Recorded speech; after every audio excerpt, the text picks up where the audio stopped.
Number 11, Carmel Sepuloni.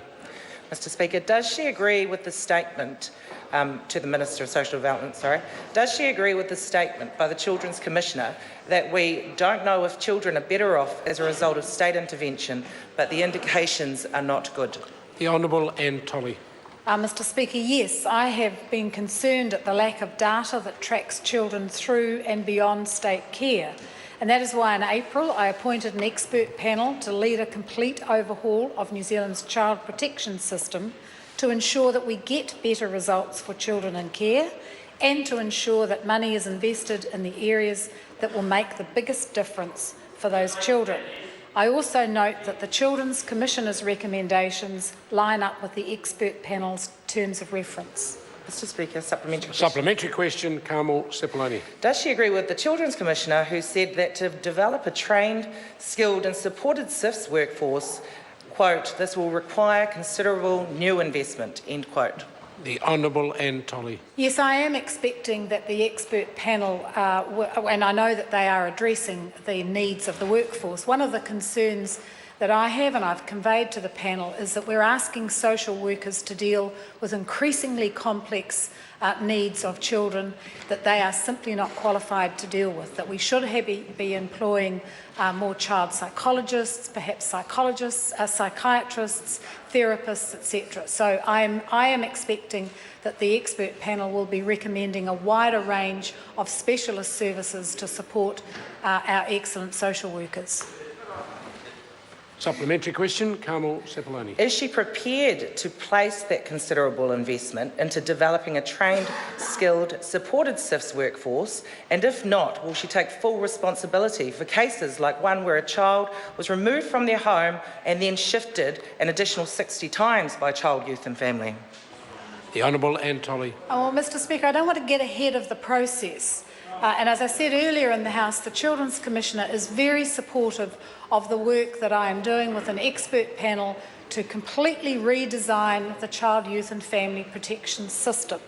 And I think we should wait until we get that full business case to see where we need to invest more to get the best outcomes for those most vulnerable children in our communities. Mr Speaker, supplementary question, Carmel Sepuloni. Does she agree with the Office of the Children's Commissioner finding that having poorly trained care staff in residences can increase risk for both young people and staff? If not, why not? The Honourable Anne Tolley. Yes, I do agree with him. Mr Speaker. Supplementary question, Carmel Sepuloni. Given she agrees with that form of question and given SIF's goal is of 100% registered social workers by 2015, is she happy with the fact that there are still 500 SIF's social workers not registered?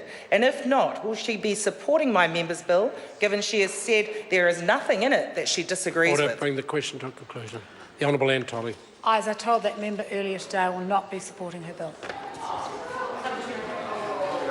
Supplementary question, the Honourable Nanaia Mahuta. To the Minister, does she agree with the Children's Commissioner that SIFs are particularly failing the 58% of children in care and 68% of young people in SIFs residences who are Māori, and what will she be changing immediately to address this issue? The Honourable Anne Tolley. Yeah, I think that the member needs to be careful what words she's putting in the Children's Commissioner's mouth, and his recommendation 5 is about improving cultural capability. In actual fact, that was addressed also by the review that the Chief social worker did, and a great deal of work is already happening within SIF practice to make sure that every SIF office has that cultural capability. In addition to that, we have memorandums of understanding with 5 iwi, and just this month a trial of a new way of working with iwi began with Tainui, which is entitled Mokopuna Ora, and I look forward to the results of that 6-month trial. Supplementary question, Marama Fox. Given that answer, Minister, is the Minister able to expand on how that cultural capability can be improved in the residences and not just the SIFS offices? The Honourable Anne Tolley. Mr Speaker, as I said, the review done by the Chief Social Worker, that is the work which forms part of the internal SIF modernisation process, is certainly addressing all of those issues in SIF offices, in residence and in youth justice facilities. And they are being considerably helped by that with their relationships with iwi and the different partnerships that are being explored to the way we can work together to make sure that Mokopuna and Tamariki are well versed in their, well connected into their Māori communities and to the larger whānau. Question number 12, David Seymour.